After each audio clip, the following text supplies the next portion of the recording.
మొత్తానికైతే అనుకున్నట్టే జరిగింది. మాజీ మంత్రి జీవన్ రెడ్డి సార్ ముచ్చట్ల చేతిపాటికి రాజీనామా చేసే ముందే కారు పార్టీలకు చేరుడు ఖరారైనట్టే అని అనుకున్నట్టుగానే కారు పార్టీలో చేరుతున్నట్టు ప్రకటించిండు జీవన్ రెడ్డి సారు. ఇగియాల స్వయంగా కేటీఆర్ అన్న జీవన్ రెడ్డి సార్ ఇంటికి పోయి మరి కారు పార్టీలకు ఆహ్వానించిండు.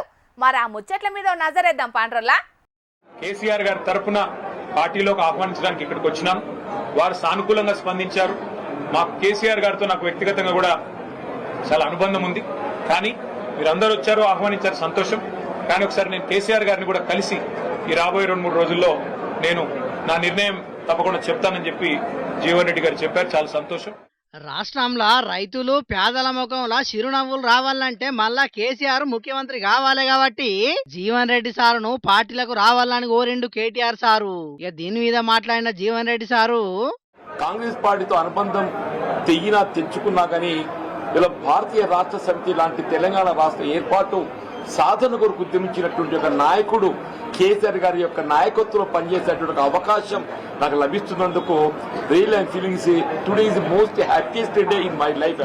ఉమ్మడి కరీంనగర్ జిల్లానే కాదు తెలంగాణ మొత్తంలో కూడా కాంగ్రెస్ పార్టీ నుంచి జీవన్ రెడ్డి అసంటి నాయకుడు బయటికి పోతాడని ఎవ్వరు అనుకోలేదు. 20 మాసాల నుంచి పార్టీలో పడుతున్న కష్టాలన్నీ నేను తట్టుకొని నిలబడ్డా, కానీ రాష్ట్ర భవిష్యత్తు కూడా ముఖ్యం కాబట్టే ఈ నిర్ణయం తీసుకున్నానని అన్నాడు.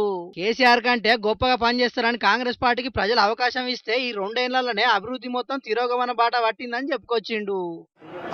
ఎన్టీ రామారావు గారి ప్రభుత్వం చూసా, నేను తదుపరి చెన్నారెడ్డి గారి ప్రభుత్వం చూసా, విజయభాస్కర్ గారి ప్రభుత్వం చూసా, రాజశేఖర్ గారి ప్రభుత్వం చూసా, చంద్రబాబు నాయుడు గారి ప్రభుత్వం చూసా, కేసీఆర్ గారి ప్రభుత్వం చూసా. నేను కానీ ఈ 2 సంవత్సరాల కాలంలోనే ఇవాళ అంటే 10 సంవత్సరాల్లో సాధించినటువంటి అభివృద్ధి సంక్షేమ ఫలాలు తిరోగమన దిశగా చెప్పండి. కేసీఆర్ గారు ఏ ఉద్యమ నేతగా తెలంగాణ రాష్ట్రాన్ని సాధించడానికి వారు ఉద్యమించిండ్రో వారి సాధారణంగా తెలంగాణ రాష్ట్ర భవిష్యత్తు నిర్మాణానికి 10 సంవత్సరాలు కృషి చేస్తే అది 2 సంవత్సరాలను తిరుగుమని చేయక మరిగా ఆ కారణం ఇంకేమన్నా చెప్తారా సారు? కేసీఆర్ గారు కలవటము, మా పాత సాన్నిహిత్యం, దాన్ని కొంత ఎదురు కదా నెమరు వేసుకోవడానికి కొరకు అని చెప్పంటారు. మా పాత సాన్నిహిత్యం అతను నెమరు వేసుకోవడానికి కొరకు వారికి కలవాలని కోరుతున్నా. అంతే తప్ప ఇదితో పార్టీలో చేరడం అనేది నేను ఆల్రెడీ ఎక్స్ప్రెస్ డే పార్టీలో బీఆర్ఎస్ లో చేరుతున్నా అని చెప్పని నేను ఆల్రెడీ ఎక్స్ప్రెస్ కేసీఆర్ సార్ తోని ఎన్నో ఏళ్ల సంది సాన్నిహిత్యం ఉన్నది కాబట్టి ఒకసారి కేసీఆర్ సార్ ని కలిసి పాత జ్ఞాపకాలన్నీ నెమరేసుకుంటారని కేటీఆర్ తో చెప్పిండు.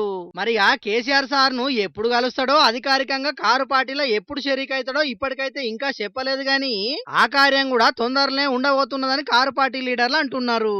చూడాలి మరి సీనియర్ రాజకీయ నాయకుడైన జీవన్ రెడ్డి సార్ కు కారు పార్టీలో ఎసొంటి బాధ్యతలు ఇస్తారనేది. ఏపీ రాజధాని ముచ్చట్ల ప్లాన్ బి కింద మచిలీపట్నం కెంచి విజయవాడ కెంచివి గుంటూరు కెంచి గన్ తీసుకొని 3 ప్రాంతాలను కలిపి మెగా సిటీగా అభివృద్ధి చేయాలని మొన్నట్ల మాజీ సీఎం జగన్ అన్నాడు కదా. ఇక ముచ్చట్ల ఇప్పుడు ఏపీలో ఉన్న అన్ని పార్టీల లీడర్లు గట్టిగానే గరమవుతున్నారు. ఆయన కూడా పంక పార్టీ లీడర్లు మాత్రం అసలుకే తగ్గుతలేరు. సుశిరానులా మాటలు మాట్లాడు కాదు, ఏకంగా ఫ్లెక్సీలు కూడా పెట్టిర్రు పంక పార్టీ లీడర్లు. అది కూడా తాడేపల్లిలో ఉన్న మాజీ సీఎం జగన్ అన్న ఇంటికానే పెట్టిర్రు ఫ్లెక్సీలను.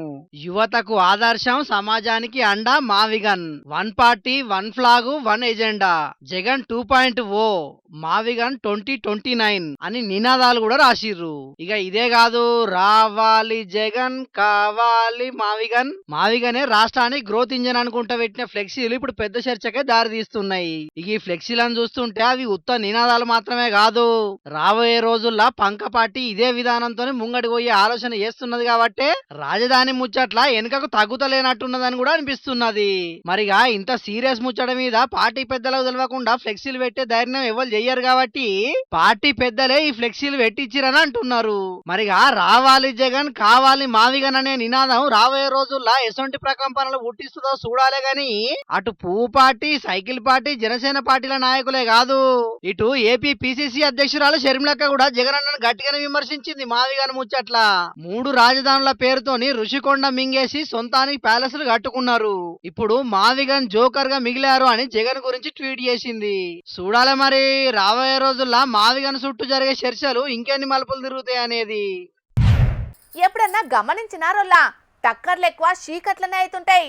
ఎన్కొచ్చేటోళ్లకు ముంగట పోయే బండ్లు కనబడక టక్కర్లయ్యి యాట కొన్ని వేల మంది జీవిడుతాండ్రు కూడా. అందుకే 1989లా హైవేల మీద పోయే పెద్ద పెద్ద బండ్లకు రేడియం స్టిక్కర్లు అతికిచ్చే రూల్ తెచ్చిండ్రు అప్పుడు సెంటర్ సర్కారోళ్ళు. ఇప్పుడు అదే రూల్ను ఇంకింత గట్టిగానే అమలు చేస్తున్నది మన తెలంగాణ సర్కారు కూడా.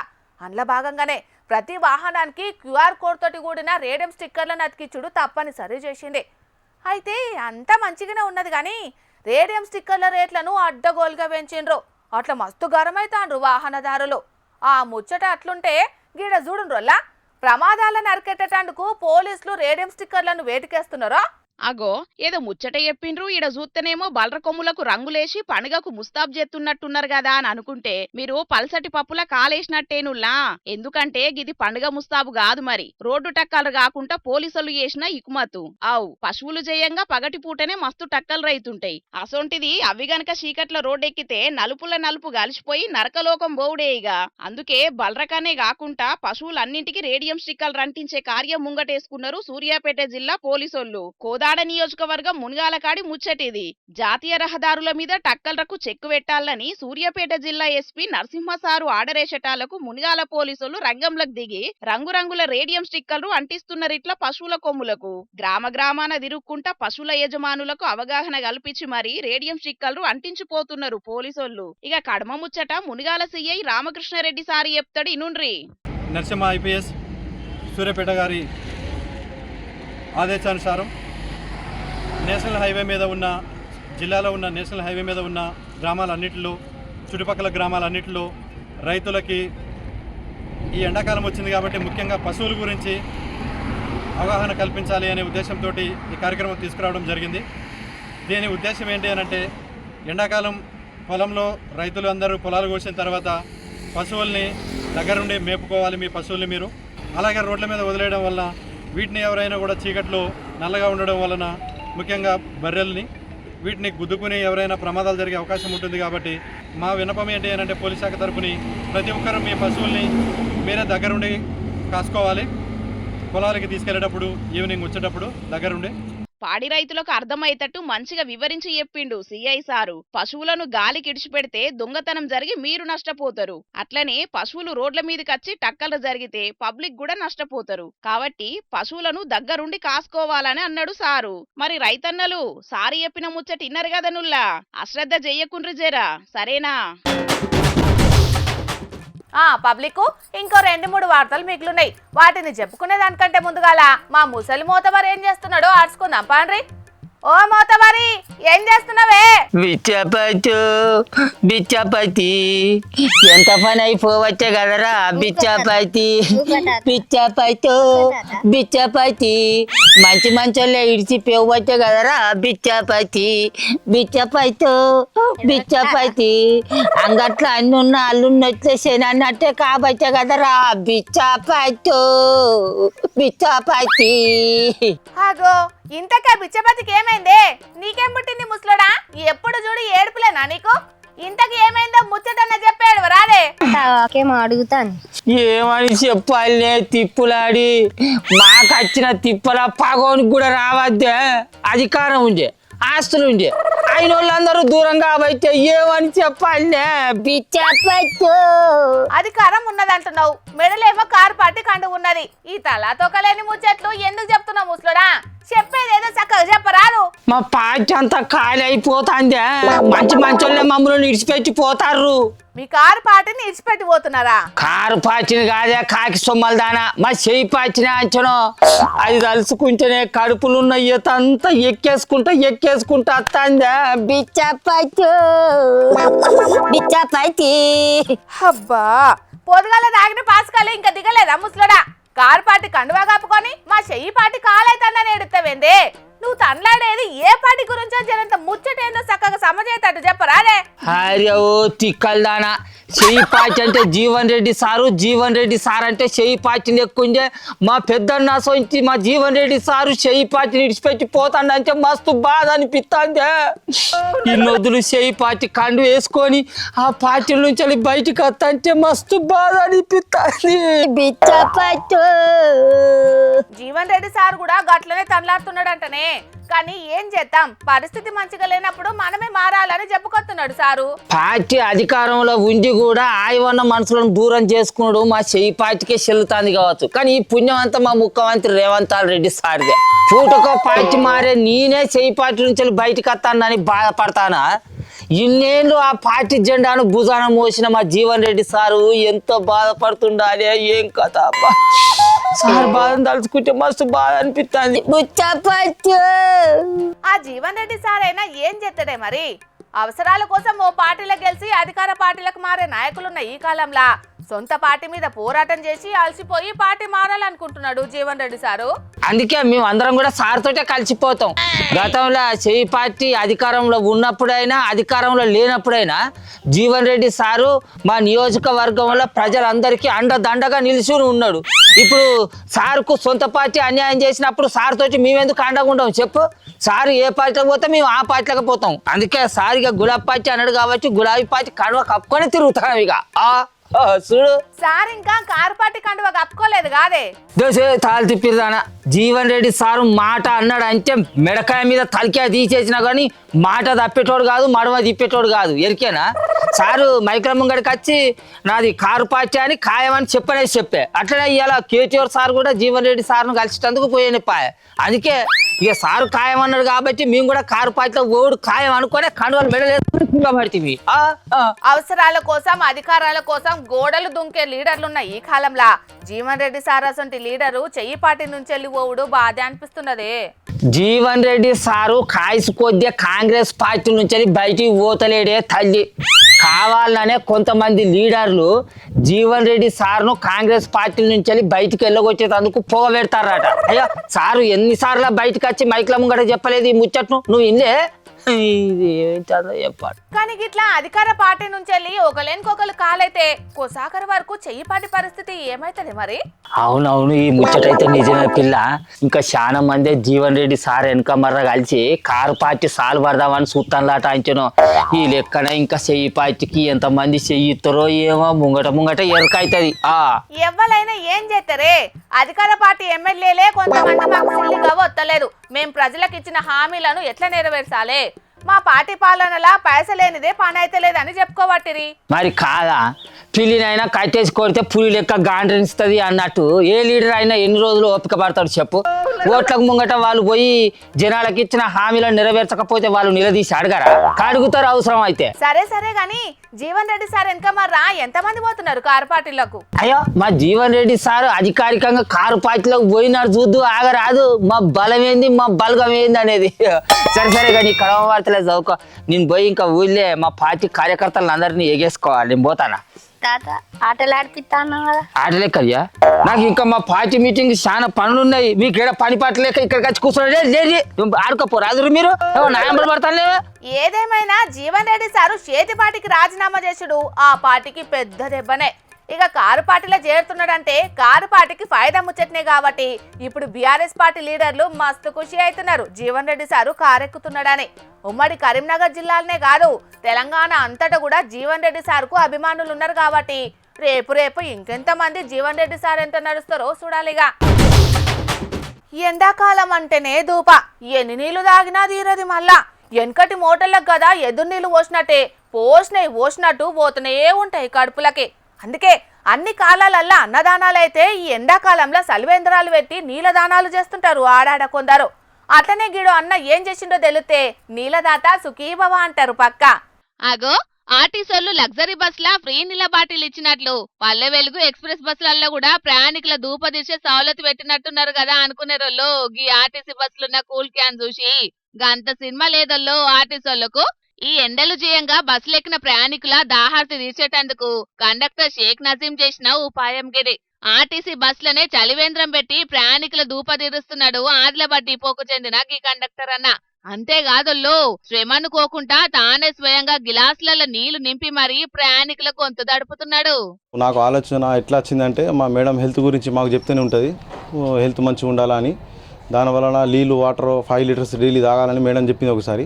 సో ఆ ఆలోచన నాకు 5 లీటర్స్ నేను తాగితే మళ్ళీ ప్యాసింజర్కి ఇంకా తాగాలంటే ఒక 20 లీటర్ క్యాన్ నేను పెట్టిన. డైలీ 2-3 అవుతుంది క్యాన్, నా సొంతం పైసలతోనే పెడతా. కానీ మాకు మేడం చెప్పిన ఆలోచన వచ్చింది, దానివల్ల నేను పెట్టిన దీన్ని. డైలీ నేనే నా డ్యూటీ ఉన్నప్పుడు నేనే పెట్టుకుంటా, నేనే తెచ్చుకుంటా, ఇంటికి తెచ్చుకుంటా, ఇంటి నుంచి తీసుకుపోతా. నా సొంత ఖర్చులు నేనే తెచ్చుకుంటా, నేనే పెట్టుకుంటా. నా డ్యూటీ ఉన్న రోజు పెట్టుకుంటా నేను. ఇన్నారా ఎంత మంచి మనసో కదా నొల్లాగి కండక్టర్ అన్నది. దినం 3 నుంచి 5 లీటర్ల నీళ్లు తాగాలని చెప్తుంటారు డాక్టర్లు, కానీ తెలిసి కూడా తాగం. అసొంటిది ఇంటామె మాట అయిని తాను దాగుడే కాకుండా ప్రయాణికుల గురించి కూడా ఆలోచన చేసిందంటే గీ అన్నను తారీఫ్ చేయాల్సిందే పోన్రీ. ఇక ఈ ఆర్టీసీ బస్సు తెలంగాణ దాటి మహారాష్ట్రలుండే చంద్రపూర్ దాకా పోతదట నొల్లా. అంటే దూర ప్రయాణం, పైగా ఆదిలాబాద్ మొకాన ఎండలు సుతం బగ్గుంటాయి. అందుకే మహా అయితే 40 రూపాయలు, పొయ్యేదేమున్నదని నీలదాతగా మారిండన్నట్టు. మరి ప్రయాణికులు ఏమంటాండ్రో అది కూడా ఇనుండ్రి. సొంత డబ్బుతోటి నీళ్ళు వాటర్ ఇస్తాండ్రు కదా అందరికి. అన్ని బస్సులు అట్లనే పెడితే బాగుంటుంది కదా, మనం ఇబ్బంది పడకుండా ఏడన్నా ఆపకుండా దిగకుండా వాళ్ళు మంచి సౌకర్యం మనకి అందిస్తాండ్రు అని. అందరు చిన్న పిల్లలు ఉంటారు, బస్సులో నీళ్ళు అడుగుతారు, ఏడ ఆపలేము కదా, అందుకు వాళ్ళు సొంత డబ్బుతోటి అన్ని బస్సులో ఇంకా పెడితే బాగుంటుందని. ఈ బస్సు అందరి కోసం ఉన్నది, అందరికి నీళ్లు పెడుతున్నారు. అన్ని బస్సుల సౌకర్యాలు ఇట్లా ఉండాలా. మాకు 2 గంటలు పడుతుంది, చల్లటి నీళ్ళు ఇస్తున్నాడు. అన్ని బస్సులలో సుకటు సొంత పైసలతోని అందరికి నీళ్ళు ఇస్తున్నారు. చల్లటి నీళ్ళు తాగేందుకు అందరికి మనిషికి పోయకుండా ఇస్తున్నాను. మీరు కూడా అట్లనే పెట్టాలా. మేము కొనుక్కోవాలంటే 20 రూపాయలు కావాలా. ఇన్నారు కదా, మంచినీళ్ళ దాత సుఖీభవ అన్నట్టే దీవనార్తులు పెడుతున్నారు కండక్టర్ అన్న మంచి మనసుకు ప్రయాణికులు. ఇసొంటి సౌలతుని అన్ని బస్సులలో సుతం పెట్టాలని కూడా కోరుతున్నారు. చూడాలి మరి ఈ ఎండల్లా ప్రయాణం చేసే పబ్లిక్ మీద దయదల్చి ఇసొంటి సౌలత్ ఏమన్నా చేస్తుందో ఆర్టీసీ. ఏమైనా కండక్టర్ అన్నా నువ్వు సూపరే అన్నా. అడవి శాఖల పనిచేసేటోళ్లకు మూగజీవులతోటి ఎప్పుడెట్లా పరేషాన్ వస్తుందో తెలియదోల్లా. ఇక పులులు గుడ్డెలుగులున్న దిక్కైతే వాళ్ళ గోస చెప్పవసమే కాదు. డ్యూటీ కోసం పానాలను సుతం లెక్క చేయకుండా డ్యూటీ చేయాల్సి వస్తుంది. దినదిన గండం అన్నట్టే ఉంటది. ఇక అసంటి తిప్పల్ని తీర్చే ఉపాయం చేసిండు ఆసిఫాబాద్ దిక్కు గీసిండోడు. అది ఎట్లున్నదో చూసి మీరు కూడా తారీఫ్ చేయండి. అగో కారు బొమ్మ లెక్కుంది, దీంతోని అటవీ శాఖల తిప్పలు ఎట్లా తీరుతాయని గరానికి రాకుండ్రుల్లా.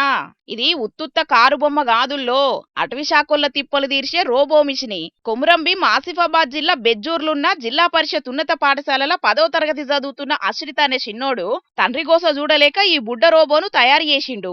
అశ్రిత్ తండ్రి కొండపల్లి సంతోషన్న అటవీ శాఖల డ్రైవర్ గా కొలువు ఎత్తున్నాడట. పెద్ద పులులుండే జాగల బగ్గ తిరుగుతుంటాడట. పెద్ద పులులు ఎప్పుడు ఎట్లొస్తాయో తెలియదు, ఎక్కడి నుంచి దాడి ఎత్తాయో తెలియదు. ఇక వాటి జాడ పసిగట్టేందుకు ఆఫీసర్లతోని అడవిలో తిరుగుతుంటాడని గాతిప్పలు తీర్చేందుకు 7,500 రూపాయలు ఖర్చు పెట్టి అల్ట్రాసోనిక్ సెన్సార్లతోని పనిచేసే రోబో మిషన్ ను తయారు చేసిండు ఈ అశ్రిత్ తమ్ముడు. ఇక ఈ మిషిని మూగజీవాలు చేసే సప్పులను పసిగట్టి ఆ వేడ తిరుగుతున్నాయో జాడ చెప్తుందట. జీవిడిచిన జీవాల కలేబారాలు ఏడున్నాయో కూడా చెప్తుందట. ఇదేం చేస్తుందంటే ఏదైనా ఎనిమల్ చనిపోయిందా బతుకుందా అని చెప్తుంది. ఎట్లా అంటే ఎనిమల్ మూవ్ అయిందనుకో ఈ ప్రాజెక్ట్ కూడా మూవ్ అవుతుంది, ఎనిమల్ ఆగిందనుకో ఈ ప్రాజెక్ట్ కూడా ఆగుతుంది. ఈ దీంట్లో వాడిన ఐటమ్స్ ఏంటంటే ఫస్ట్ అల్ట్రాసోనిక్ సెన్సార్ ఏం చేస్తుందంటే సౌండ్ వేవ్స్ని రిలీజ్ చేస్తుంది కంటిన్యూస్గా. ఆ సౌండ్ వేవ్స్ ఎనిమల్కి తాకి మళ్ళీ సెన్సార్ దగ్గరికి వచ్చి ఆ సౌండ్ వేవ్స్ ఎక్కడికి పోతాయి అంటే అడ్రినో బోర్డ్ దగ్గరికి పోతుంది. అడ్రినో బోర్డ్ ఏం చేస్తుందంటే ఆ సౌండ్ వేవ్స్ని రీడ్ చేసి అనాలిసిస్ చేసి మోటార్ డ్రైవ్కి చెప్తుంది. మోటార్ డ్రైవ్ చెప్పినట్టు చేస్తుంది. అక్కడ ఎనిమల్ ఉంది, మూవ్ కావాలన్నా మూవ్ కావద్దా అని చెప్తుంది. దీనివల్ల ఉపయోగాలు ఏంటంటే హ్యూమన్ రిస్క్ని తగ్గించవచ్చు, డే అండ్ నైట్ మానిటరింగ్, ఇంకా no disturb the animals, day and night monitoring చేస్తుంటుంది, ఫుల్లీ ఆటోమేటిక్. ఇప్పటికైతే చిన్న చిన్న బ్యాటరీలు వాడి తక్కువ దూరాలు పోయేటట్టు చేసిండు. కానీ సర్కార్ సాతితే రికాం లేకుండా తిరిగే రోబోను తయారు ఎత్తనంటుండు గీ చిన్నోడు. రేపు ఏఐ వాడి సూతం అప్డేట్ మిషన్లను కనిపెడతానని చెప్తున్నాడు. తండ్రి గోస చూడలేక తయారు చేసింది చూసి సంతోషన్న మురిసిపోతున్నాడు. మరిగ జోర్దార్ తరపున సూతం అశ్రిత్ తమ్మునికి ఆల్ ద బెస్ట్ చెప్తున్నాం. ఇక నువ్వు ఇట్లనే కష్టపడి రేపు ఇంకిన్ని మిషన్లు తయారు చేయాలి. అటు బడి పంతుళ్ళు ఇటు అమ్మ నాయనలు చిన్నప్పటి సుందే పిల్లలను ఇట్లా కొత్తవి కనిపెట్టేటట్టు ప్రోత్సహిస్తే పెద్దగా అయినాక ఇంకెన్నో గొప్పవి తయారు చేస్తారు. ఏమంటారు? అంతే కదా. దొంగలు దినదినం మస్తు తెలివి మీరుతున్నారోలా. పోలీసులకు దొరకకుండా కొత్త ఆలోచనలు చేస్తున్నారు. తుపాకులు పట్టుకొని మూతికి మాస్కులు పెట్టుకొని కాస్ట్లీ బ్యాంకులకు సూటి పెట్టేటోళ్ళు ఒకెత్తైతే గీ దొంగ ఇంకో ఎత్తు. పక్కా పగడ్బందీగా ముఖం కనబడకుండా కవర్ చేసుకొని ఏడికి దొంగతనానికి పోయిండో చూస్తే చిల్లర దొంగని బడతలతోటి సన్మానం చేస్తారు. పక్కా కావాలంటే మీరే చూడండి. వారేవా దొంగ తెలివి చిన్నగా లేదు కదా. దొంగోడు దొరకకుండా గట్టిగానే ప్లాన్ చేసిండు. మూతికి మాస్కులు, పెయ్యి నిండా ఇంజన్ ఆయిల్ పూసుకున్నాడు ఓల్డ్ ఫ్యాషన్ గాని పోలీసులకు దొరకకుండా ట్రెండ్ సెట్ చేస్తున్నాడు. అనంతపురం జిల్లా పామిడి కాడ ఒక దొంగోడు బంగారు నగల దుగ్నాలకు సూటు పెడితే పోలీసులు ఎంబటే వేసుకుపోతారు. కాస్ట్లీగా బ్యాంకులకు కన్నాలు పెడితే ఊరు దాటి లోపట అడ్డం పడతారని ఎవ్వరికి డౌట్ అనుమానాలు రాకుండా కిరాణం దుకాన్ల సరుకులకు ఎసరు పెట్టిండు గీ దొంగోడు. పామిడి కాడ ఒకే దుకాన్ల 15 రోజుల సంధి సరుకులేసుకపోతున్నాడట. గల్లపెట్టెలున్న చిల్లర పైసలు కథం పట్టిస్తున్నాడట. ఇక వీడెక్కడి చిల్లర దొంగర నాయనా అని దుకాన్ల కెమెరాలు ఫిట్ చేపితే గీ దొంగోని బండారం బయటపడ్డది. ఎప్పటి లెక్కనే సోమవారం నాడు కూడా దుకాణానికి వచ్చిండట. మూడో కంటికి కనబడకుండా సబ్బులు, సర్పులు, షాంపులు, చక్కర్లు దుగ్నం దాటిచ్చి కథం పెట్టిండట. కాని 100 గొడ్లను తిన్న రాబందు ఒక్క గాలివానకు సచ్చినట్టు పాపం పండింది. విమానం గాలిలుండంగానే ప్లాన్ ఇచ్చుకోపోయింది. రేపు దొంగలను దొరకబడుతుండొచ్చు గాని బడి పిల్లగాన్లేసుకునే పులి మాస్కులేసుకుని సుతం దొంగతనాలు చేస్తారా అని దునియా జనాలు పరేషాన్ కాబట్టిండ్రు. దొంగలకు చెప్పే లాభం అన్నట్టు కిరాణా సామాన్ల కోసం సుతం లైఫ్ రిస్క్ చేస్తున్నారంటే ఎంత కరువులున్నారో మీరే చెప్పుండ్రి. దొంగల కోసం దోలాడుతున్నారు గాని ఇసొంటి దొంగలైతే నెవర్ బిఫోర్ ఎవర్ ఆఫ్టర్. ఇక తెచ్చిన వార్తలన్నీ అయిపోయినాయి. ఇవుల్లా ఈ ఆల్టీ జోర్దార్ వార్తలు. మళ్ళొచ్చే జోర్దార్లా మళ్ళా కలుద్దాం. అప్పటిదాకా చూస్తూనే ఉండండి హెచ్ఎం టీవీ. అట్లనే ఇంకెన్ని మంచి మంచి వార్తల కోసం హెచ్ఎం టీవీ యూట్యూబ్ ఛానల్ని సబ్స్క్రైబ్ చేసుకోండి. ఇసంటి ముచ్చట్లు ఆడ మస్తుగుంటాయి. అన్ని ముచ్చట్లు మీ దాకా చేరాలంటే తప్పకుండా గంట కొట్టుండ్రి, లైక్ చేయండి. ఈ ముచ్చటను మీ దోస్తులకి షేర్ చేయండి. ఏమంటున్నాం? సరే మరి, టాటా.